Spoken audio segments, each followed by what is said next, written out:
that's vivid to me because it happened when I was still at Cross Street, and Cross Street split.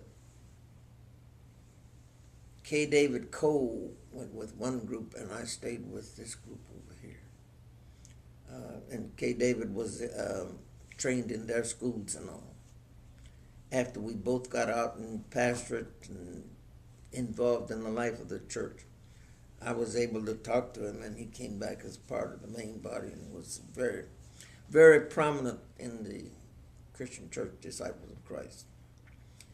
But because of that, you see, you could always remind them, we went through this once before. We ain't splitting.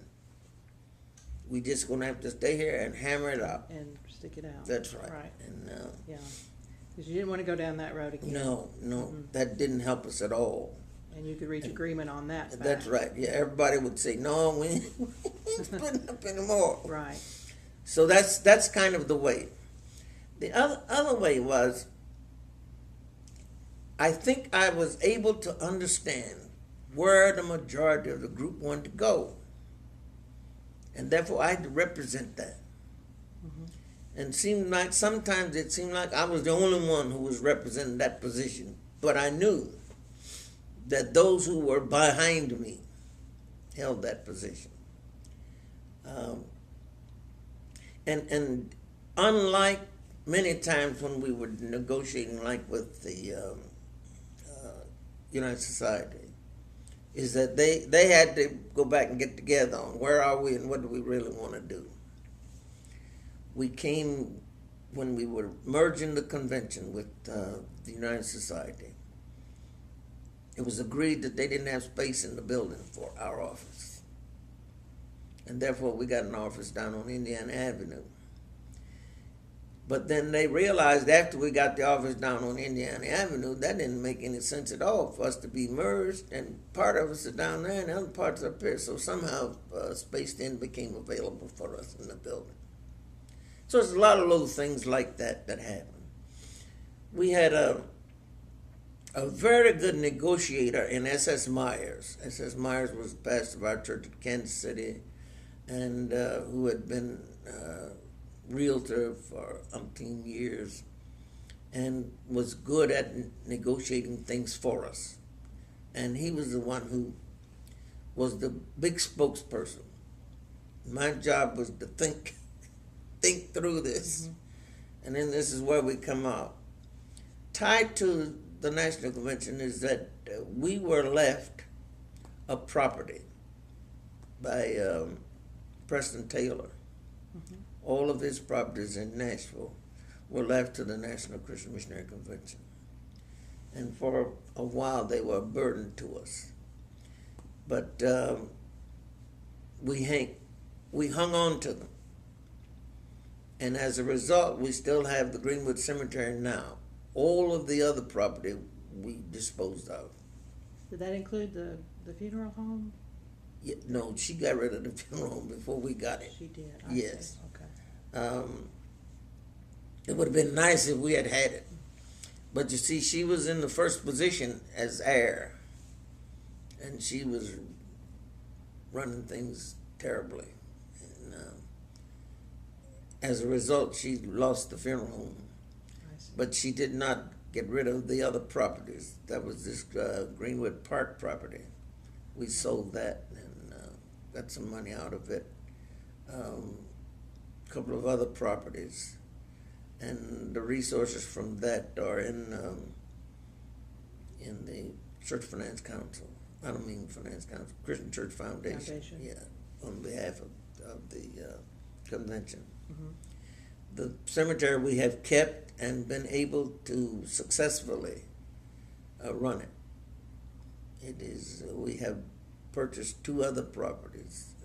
It has grown that much. For the expansion. Yeah, that's right. And but that gave some solvency to the convention. Right. And one while we put money into this thing and wouldn't get anything out of it.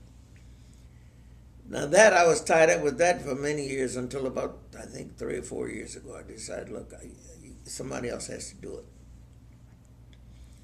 because it's quite an undertaking, and not running the everyday cemetery, but running the board of the cemetery, which makes all the decision, that kind of thing. At Church Extension, I went to Church Extension as a general consultant. Everybody comes in on that level, general consultant. As I said, I was a poor preacher. I didn't know anything about that kind of high finance. But I had the opportunity to learn. And I really credit Church Extension because they said, you can learn whatever you need to learn. We'll make it possible. And so I took advantage of every course that the American Management Association provided, so that I could learn the workings. And at the same time, trying to do those things as necessary to serve the church. Ronald Shaver thinks that I would have been the moderator of the church had I not come to Church Extension. But because I came to Church Extension, he says I could only be vice moderator, I couldn't be moderator. Because of time constraints? No, because of the difference in the units. I see. They would not want a staff member of the unit to be moderator of the church, which even to this day has not happened. It's not happened. No. But anyway, it was a good experience for me. I was first vice moderator in that period when we were making all of this transition. And that was immediately following the merger of the two bodies. And I served on all kinds of boards. I was naturally on the administrative committee, which was the large thing before we had the General Assembly. And after the General Assembly, then I was, as vice moderator, I was responsible for the program of the General Assembly for 2 years. Worked on for the United Society on the, what's the name of that thing?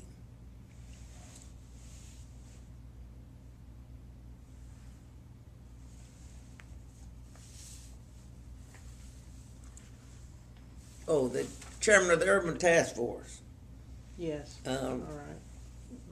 Which was a program jointly done by Church Extension and, at that point, Homeland Ministries, to help develop inner city churches, urban churches, churches that were in transition, those kind of things. Now, what stands out about your experience on that task force? One of the things that happened there was it made me aware of how little we had, when I say how little we had as African Americans had, and how little the wider church was doing for its smaller inner city congregations. As a result of some of this, and you see some of it blends, I got with some African American leaders and determined that we ought to have some new churches. And so we went, sent a preliminary proposal to the administrative committee, asking for a new church establishment program. And Kenneth Kuntz at the same time called us and said, "Look, wait a minute, that's not an African American thing. We need new churches, all kinds." So then we formed a new church establishment committee. To establish new African American congregations and other congregations. It was somewhat successful, not as successful as it should have been, but that was because we did not properly prepare the climate for the establishment of such program. It's one thing to talk about it, but people out there have to believe in it and have to want it. Yeah. And you see, where we were trying to sell it from up here, out there they didn't have much interest in it at all. And as that was true as far as the regions were concerned as well. When you would start talking to regional ministers about starting new churches, they would tell you, "Look, I got all I can handle right now. My plate's full already." And you try to tell them the only way it can grow is this is the way it's going to have to be.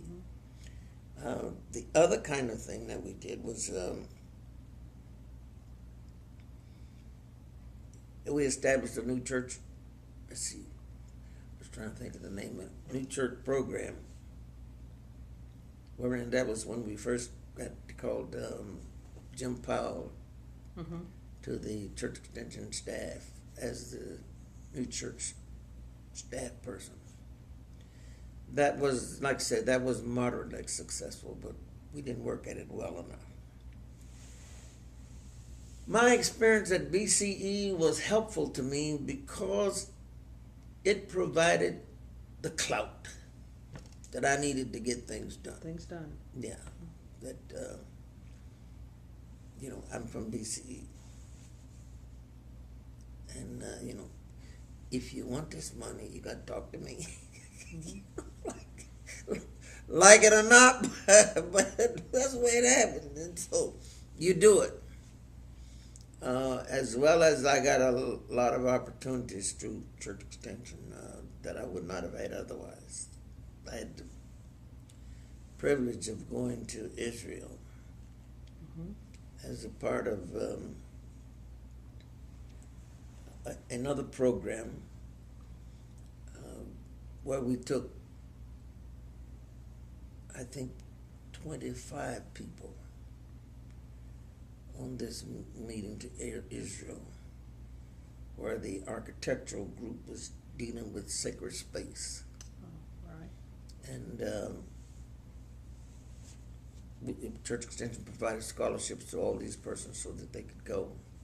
And church extension staff went and sort of helped herd the people where they needed to go, as well as put in some guidance. Oh yeah, it was quite a group and quite successful.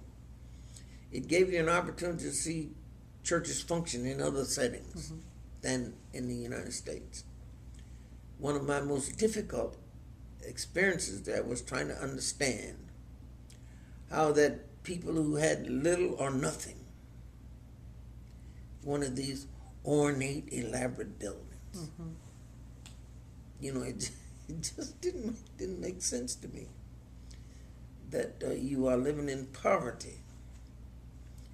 But they kept on until I finally discerned that that was their item of hope. So long as they have that before them, they can hope for a better day and a better world. And a better world. That beauty. So, yes. Brought them the hope. And so, like I said, we did all these things, and then my other experience through church extension was the trip to Africa, where 1, 2, 3, 4. I think it was about 17 of us in there. Yes, that was in 1976. Yes, where we were able to visit church to church in Kenya and the Congo and Zaire and in South Africa. Oh boy, that was an experience. I had all these experiences in the United States with discrimination and prejudice, but I never felt like I felt in Africa. It was so oppressive. You could just feel it. And I guess what bothered me most is they had to almost line up for everything. Whatever you were doing, you had to line up to do that.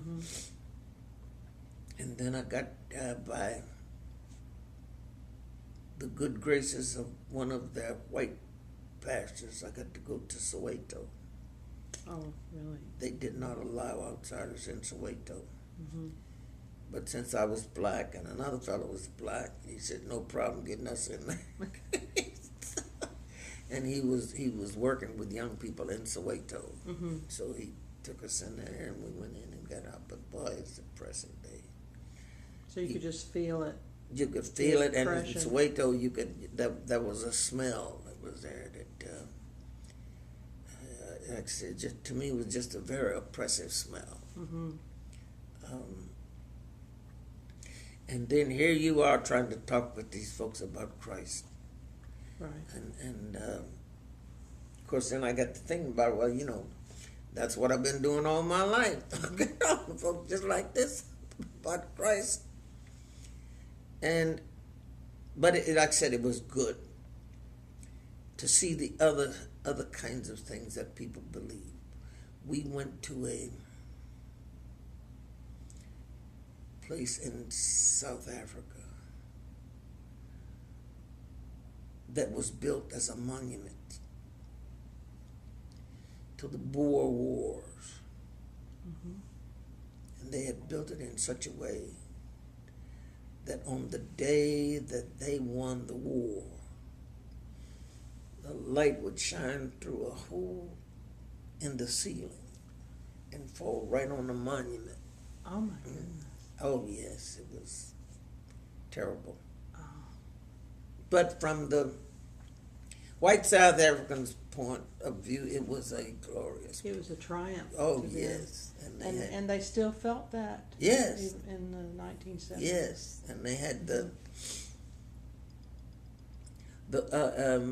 monument also contained the carts in which they fought. And they were just like the Westerns in our time, where they circled the wagons, they had to circle the carts, or they fought off the Zulu. So, I stood in that place, and then one of the fellows there said, I think you're Zulu. Really? I said, well, I might have been if I'd stayed here. I said, but I'm not now. No. He said, no, that's what's bad. I said, now you're just an American. I said, and we don't like Americans. I said, yes, I know that. Really? Yeah. But you see, that was before Mandela was free. Yes. See, Years so, before. Yes. So you see that, that was that animosity that was there. And coming back from that, in church extension, as I said, I was interested in the work that I was doing and believed in church extension. And I was fortunate enough to climb the administrative ladder at church extension. Yeah, tell me about that. How did your work evolve? Because you were there a long time.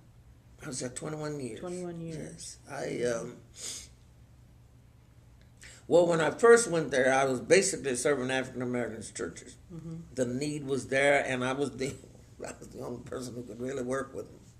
But as time passed, we decided that somebody else had to know how to do this with the African American churches than I. And so we started trying to do this all around.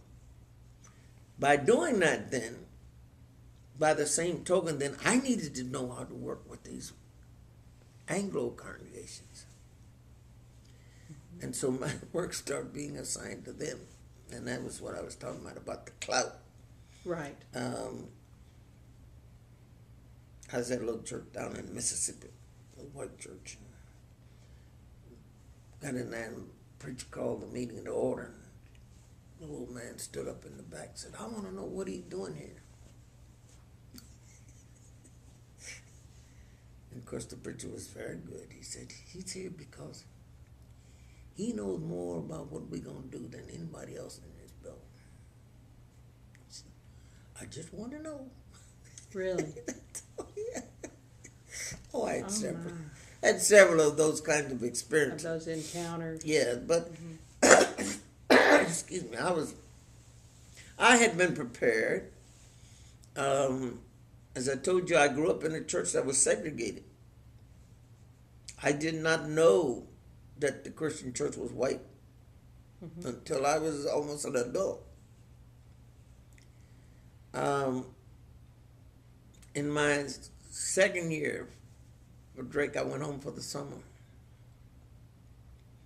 In the at the beginning of the fall school year in Little Rock, a young black person had raped a white woman, and they were looking for him. And I was walking down the street. Oh no. And the police pulled over and got out of the car. Uh-huh. Frisked me and put me over there and asked me who I was and, okay, get in the car. And, You must What have been a- terrified. what are you doing here? Mhm. I said, I live here. Why aren't you in school? My school hadn't started yet. What kind of school you go to? And I told them the name of the school and where it is. Oh, our schools aren't good enough for you, huh? And I said, there is no school that I attend that you will allow me to attend here. Oh, you're a smart nigga, huh? I said, no. I said, I'm studying to be a preacher so that I can save people. And the other fellow said, stop the car. And let him out. We don't want him. And by the time I got to my house, my mother was coming out the front door putting a sweater on. I said, where are you going? I was going to get you. I said, where? She said, Miss So-and-so saw him stop you. Oh no. I said, well, no, it wasn't necessary for that. But then, when my dad got home that evening, he said, I think it's time for you to go back. And I said, all right. But all of these kind of things, I was fortunate enough through all of this. Like I told you, the church was black. But I was able to go back and speak to the Arkansas Assembly, Mm-hmm. where they announced me as one of their Timothys. Oh, uh-huh. And I said, well, they finally owned me. What a moment. Yeah. Yeah. What a moment. Yeah, but these were all good experiences that came, I think, because of not only my own work, but because of the work of Church Extension and the esteem to which Church Extension and its staff were held.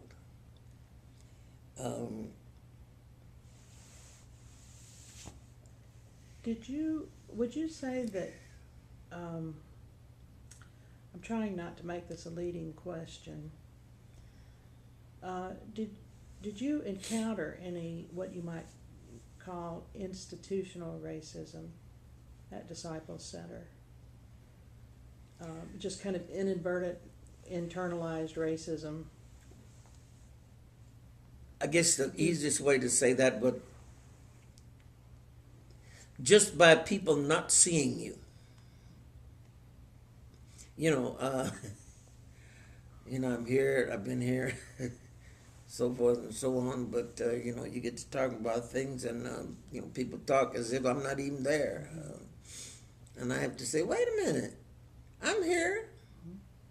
Oh, well, we weren't talking about you. I said, no, but you ought to be talking about me. So it's that kind of thing. Yeah. That was, I don't think there was anybody who was deliberately racist toward me. I guess the most obvious kind of thing was when I went to Church Extension. I was the new person. There was no other black person on Church Extension staff. And the fellow who was, I guess you'd say, the low person on the totem pole resented me. Mm-hmm. And so the other staff members told me how he felt. And I said, that's all right. And I told him my little thing I said about my mother. I said, my mother said she can get along with the devil as long as he didn't put his hand on her. I said, so that's the way I am here. And of course, then the bad thing was it kept on till I got to be his supervisor. Mm-hmm. And if the only way that he could have stayed there was that I had to supervise him and train him enough where he could reach the next level. And they told him flat out, you either make the next level or you're gone. There is no staying where you are once you try to go beyond that. And so then he realized what I meant to him, because I had no animosity toward him whatsoever. Mm-hmm. But he just couldn't see this black fella coming in there and getting the same kind of respect that he got. Right. And of course, then like I said, I was good enough. There were other persons there. D. Wayne Doolin was vice president, I guess, when I was there. And when I moved in the office across from him, he came up and he said, "Oh, there goes the neighborhood." Really? That was kidding, though. He wasn't serious. No, Yeah, the it was a joke. first day I was there, they were getting new dictation equipment, and they told the fellow who was installing it that I needed to be instructed in how to use it. I had not used one before, and he said, "Oh, you the new kid on the block," and D. Wayne Doolin heard him. He came out of his office. He said, "There are no new kids on the block." Really? Said he's our new staff person. Mm-hmm. Said you respect him as such. Mm-hmm. So it's that kind of thing. Right. But just like that, and then I would tease him afterwards. I called in one day to the office, and Wayne answered the telephone, and I said, "This is Ray." He said, "Ray who?" I said, "Oh, they forget you in nothing flat." Yeah. Oh boy! But you obviously have a very strong core. I mean, your faith certainly is a huge issue, but do you? I think that some people would have probably had some pretty serious doubts, and even, for lack of a better word, self-esteem issues. Do you credit your upbringing, your parents? I told you, my dad didn't go in front of the third grade. Mm-hmm. But he used to tell us from the time we were little kids, "You're going to have to be better than everybody else. And I can't help you. Wherever I can help you, I will. But the rest of it, you got to get it by yourself." So he took this very pragmatic Yes. approach. Yes. Mm-hmm. That, No point and pride. in- I used to laugh. He'd say, "You're brown. Browns don't act like that." Yeah. And I said, "Yes, sir." And it's because of that. And like I said, I was fortunate enough to have some firm beliefs. My mother, my grandmother, like I said, all those folk were Christian church folks from way back. Way back. Yeah, they came from down Pea Ridge, and said my grandfather was a lay person. He was not a preacher. He was a lay person. But if you'd hear him talk, you would have thought he was a preacher. From the scriptures that he knew and things that he did and all that. And these were folks who had come out of sharecropping experiences. So they knew what hardship was and what you had to do in the world to make it. My dad was so proud when I graduated from college. I tell you, he couldn't have had a button up. All the buttons would have popped off. But I was the first one who graduated from college, and I was what? Like I told you, my older brother went 2 years and then had to go into service. And see, I was not stopped by the service. Now, you were too young, really, to have experienced. I could have gone to the Second World War. Second World War. Yeah. I got classified as 1A because my brother was already in there. And, looking up to my big brother, I wanted to go in there too. And so I filled out my form just like he filled out his. And I came back 1A. Well, when President Washington talked to my dad about me, my dad told him I was 1A getting ready to go into service. He said, "Didn't you say he was going to be a preacher?" And he said, "Yeah." She said, "Preachers don't go into service." I said, "Where is it?" And he got the name of the draft board and wrote him a letter. Mm-hmm. They sent me a paper back and said if I didn't have it back in 3 days filled out properly, I was going to be in real trouble. Oh, really? So I filled it out properly and sent it back, and I was, 4D from then on. Mm-hmm. Even when I was graduating from school, I was asking about chaplains, and they said, "No, we don't need you in chaplain. We need you at home." Mm-hmm. I stayed at Church Extension for, like I said, 21 years. I retired in 1980. What was it? 1980. You became senior vice president in 81 and then retired yes. in 91. Yes, that's right. You became senior vice president. Yes. So you took on more and more of the administrative duties. Yes. Yeah. Whenever the president was not there, then it was on me. And some other things that were on me when he was there. Right. But that happened because you sort of work your way at Church Extension, and so I did certain kinds of things, and was rewarded for it. I could tell you, I really liked the work at Church Extension. I enjoyed it, and it was hard many times, and but I still like that. We traveled quite a bit without much rest in order to get the work done. And now, once I retired, I think I'm down to where. Yes, but you didn't retire, really, did you? No, I retired.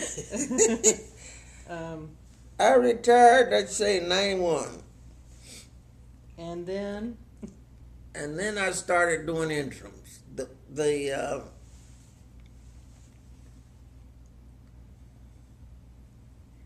I retired at the end of the General Assembly in '91. That was October, almost the end of the month. Now, by this time, you had lost. Oh, yes. Edna. Edna died in '86, I think it was. Which was about 5 years before you retired from Yes, Church Extension. yes, yes, and it's just me and Mike. Mike, when Edna died, Mike was 15, and she had been concerned about him and his upbringing. I think he was a regular teenager. He just loved pizza, and so he'd eat pizza every day. And so when she was in the hospital, she would say, don't let him eat pizza. You make sure that he gets one meal every other day. I said, okay. So while she was down, I would take him to the cafeteria and make sure he got meat and vegetables and all that. When she died, then I said, okay, Mike, me and you. And I don't want to keep going to the cafeteria. I said, so we're going to have to figure out how we can cook. So we did until he went off to school. And it was fortunate. I still work for Church Extension. I still travel. Right. But there were people in the church and the community, and there were a list of names by the telephone with phone numbers. Anything he needed at any point, he had to call one of those people and they'd see to it they got it. Because he didn't want to stay with anybody. He wanted to stay in the house by himself. And so we did rules, and then he did that, and it worked. He liked it, and people said he was didn't need anything, I think. And when he was playing football, then I'd make sure that I was home for the football game. I might have to leave when the football game was over, but I'd be there. And, that was important. Now, after that retirement, in October, I think the first of the month, the chairman of the board of the Church Finance Council called me and asked me if I would serve as interim president. I told him, look, I just retired. He said, yeah, I know. Could you start in January? I said, well, I guess I could. So I served there in January. I I think for about 9 months. And then after that, there was just one right after that one. I served as interim vice president of each one of the centers at Homeland Ministries. And then I served as interim while John Folks was gone on sabbatical for the convocation. And while I was serving the second time as the interim president of Church Finance Council, I also served as the interim minister at Faith United Christian Church. Now that was the most stupid thing that I had ever done. That was a busy time. I was working 7 days a week. But they needed me, and the Church Finance Council needed me, and so I pushed it through. But after that, I said I wasn't going to do that anymore. Right. Well, now looks like you were kind of the go-to guy for general ministries going through transition. Yeah. Yeah. That's, see. And I think the reasons are evident. Somebody called me the...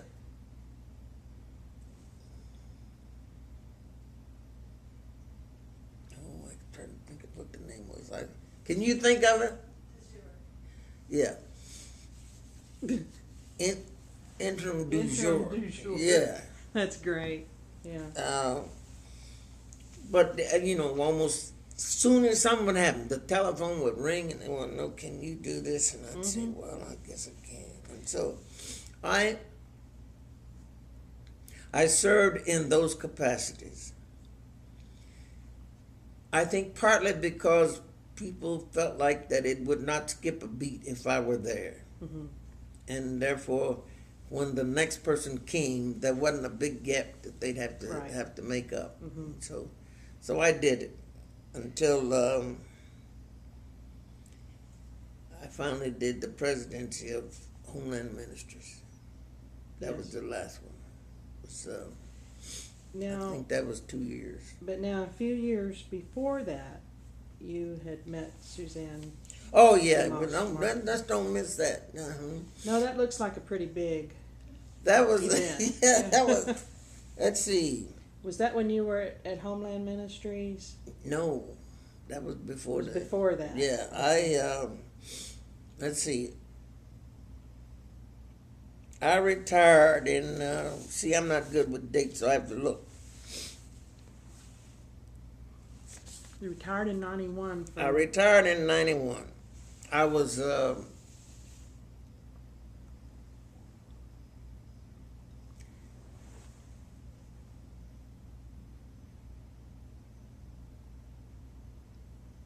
12 years ago. It was 12 years ago. That's 1996. Okay, then that's when we got married. November 30th. Yes. Almost 13 years ago. Yes, it's going to be 13 in November. Yeah, we well, I had lost Edna. Yes. And I think it was almost exactly 10 years between Edna and Suzanne. Suzanne did not have a husband. And we were friends. Oh, she had the same birthday as Edna had. Oh. Yeah, that's the way we got, because I took them to lunch on their birthday. And then I guess that year or two after Edna died, she called me. I think it was in June or something like that. You didn't take me lunch for my birthday. I said, oh, I didn't know you wanted to go to lunch for your birthday. So we just got to talking. And at that point, I felt like that I was too old to get married again. Now, I really did. And it took some convincing. Really? Yes, I was, let's see, that was, what was it, 96? I was 71 years old. That's young. No, I wasn't either. Not when you start thinking about getting married. But she and others convinced me that was not too old. And so we decided that we'd get married. Where were you married? At Downey. At Downey. Yeah. I called my mother to tell my mother that Suzanne and I were going to get married. And her response was, well, you get me a plane ticket. I got to see this. Oh, that's wonderful. Yeah. I didn't know what she'd say, but because she was up in age. But yeah, that's all with her. She says, I got to see this. And so she was here. She did. Yeah, participated in it. And we've been back to Cross Street several times. Mm-hmm. The only difficulty I've had is trying to get into that family. It's I'm in it. I'm in it. You're in it. Yeah, I'm in it.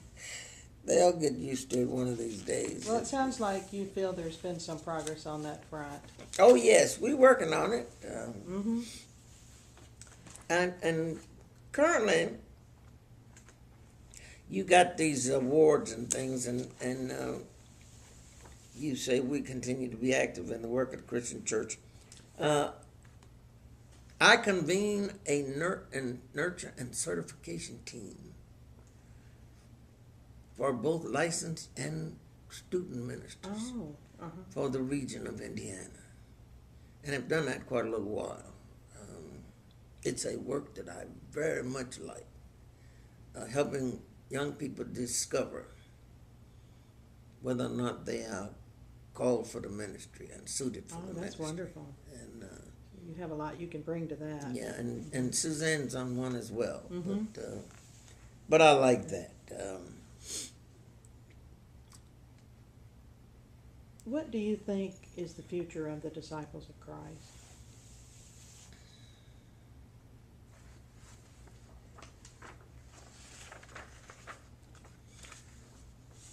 I think there is a place for the disciples.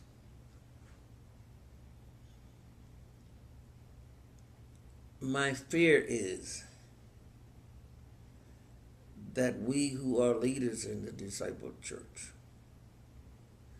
will try too hard to become like somebody else rather than being ourselves. My position has always been one that's in very, very low priority with disciples. That is, my belief has always been we ought to be able to get together with each other rather than somebody else. We got these three streams. Mm-hmm. Why can't we get together? You'd think we could. Yeah, we aren't that far apart. Right. There's a lot of common ground. Sure. Mm-hmm. And that's been my push. I'm not interested so much in being a part of something else as I am our being a part of the whole. Right. And so I think that can happen if our leaders decide that that's where they want to be. Mm-hmm. In my experience working with local congregations, I have not heard local congregations saying they want to be anything else other than disciple. Mm-hmm. Good point. And so for me, you see, that's where it happens. Always, from the grassroots. Absolutely. And so I think there's a possibility.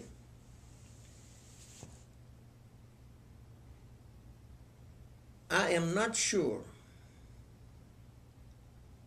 where the whole church will wind up. When I say whole church, I mean not just disciples, but all of Christendom. Mm-hmm. I guess I'm faithful enough to believe that God's church will prevail regardless. And so I count on that.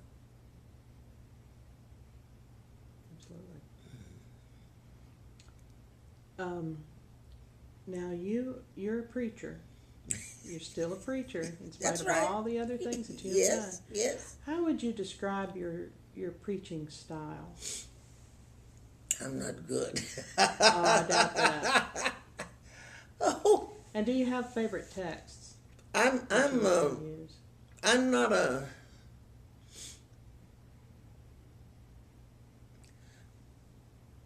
I suppose I have tried during my ministry to be able to speak to whatever congregation there is. Now, that's something different between African Americans and whites. Mm-hmm. I am not a hooper. Mm-hmm. I try to be intellectual, but also spiritual. Mm-hmm. That I think that whenever a preacher gets up to preach, you preach for conviction. And that's what I try to do. And when I criticize preachers, I criticize them for not doing that. Mm-hmm. I think that's our responsibility, to call men and women to Christ. And that's what I try to do in my sermons. And for different people, it becomes different things. And I'm one of those who preaches to that congregation. I can't do a sermon that you can preach, for everybody. Anywhere. Yeah, that's Yeah. right. Yeah. It's So you look at your audience. And that's right, and adjust accordingly. I try to speak to that audience and Right. bring the word of God to that people. One of my scriptures is, if I preach the gospel, I have nothing to glory of, but necessity is laid upon me, yea, woe is unto me, if I preach not the gospel. It sums up a lot for you, doesn't it? Yeah. Yeah. Yeah. Yeah. Do you have any favorite hymns? Should I have any favorite hymns? So many? Okay. One of my old hymns is "Oh, How I Love Jesus." Yes. Mm-hmm. And usually that's one when I'm troubled Mm-hmm. with whatever. You turn to that. Yeah. Yeah. And during the movement, that was always my hymn. Mm-hmm. Because I knew that if Jesus were not in this, we weren't going to make it. Yeah. And therefore, if Jesus was going to be in it, I had to bring him. Mm-hmm. I couldn't depend on somebody else. Mm-hmm. So that's sort of the way I went. I tell you, there were times when I knew that it had to be God speaking, because I didn't know anything else.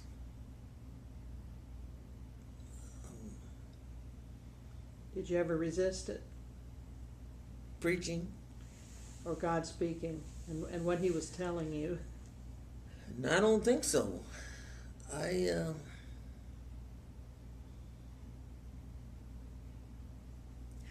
trusted. I guess I trusted him the same way I wanted people to trust me. Mm-hmm. He says, if you do this, I'll be with you. Mm-hmm. And therefore, I was always counting on that. Right. He gave you the courage you That's needed right, in those yeah. difficult situations. Yeah. How do you think God has most blessed you in your life? I guess with the years, Mm-hmm. I've had a good family, 2 good wives. Mm-hmm. Most men don't get one, but I've been fortunate enough to have 2, and I'm grateful for this one that I have now.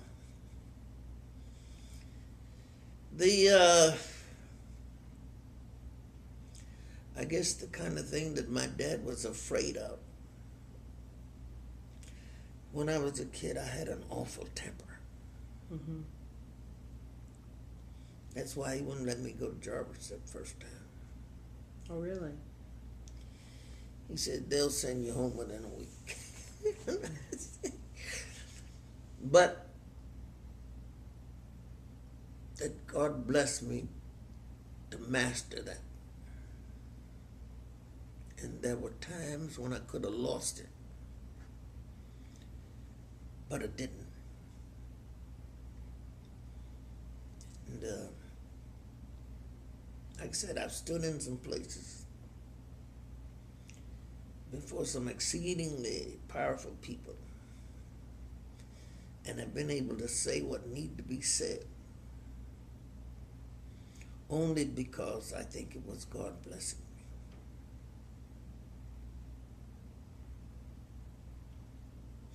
I got in that trip to Africa, all the people that were there, including the gentlemen and the president and everybody else.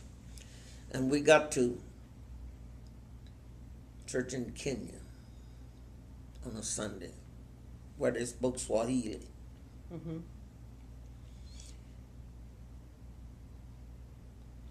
And Ken Teagarden turns to me and say, Ray, would you say something on behalf of all of us? Oh, my. Ooh, boy, I tell you. But I said it. But it was not mine. And like I said, afterwards, I was grateful for the opportunity. Mm-hmm. But like I said, I've been blessed with children, grandchildren, great-grandchildren.